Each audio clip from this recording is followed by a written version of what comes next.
Hello guys, आज आपण बनवणार आहोत गव्हाच्या पिठाचे डोसे. तर चला बघूयात. त्याच्यासाठी आपल्याला लागणार आहे गव्हाचं पीठ, 2 चमचे रवा, मीठ आणि मग त्याला पाणी टाकून चांगलं असं पातळ पातळ फेटून घ्यायचं आहे. पातळ ठेवायचं ते म्हणजे आपल्याला ते डोसे करायला इझी पडतं. आणि त्याची कन्सिस्टन्सी अशी पाहिजे काहीतरी. हे बघा तुम्ही, चांगलं फेटून घ्यायचं. त्याच्यात गाठी राहिल्या नाही पाहिजे. आणि मग ते झाकून ठेवायचं आहे 15 मिनिटासाठी. तोवर आपण आपले व्हेजीस थोडे फ्राय करायचे. तर त्याच्यासाठी आपल्याला लागणारे तेल गरम करायचं. त्यात जिरं, मोहरी टाकायची, हिरवी मिरची टाकायची बारीक चिरलेली. मग टाकायचा कांदा. कांदा चांगला परतून घ्यायचा मऊस्तवर. मग टाकायचे टोमॅटो. मग मीठ टाकायचं म्हणजे टोमॅटो नीट शिजतात. आणि मग ते त्या पिठात टाकायचे.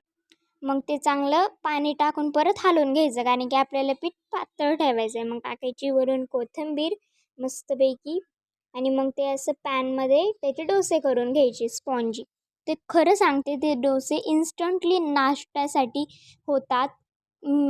आणि ते खूप छान पण लागतं, स्पॉन्जीस लागतं. हे बघा असे काय झाले. बाई.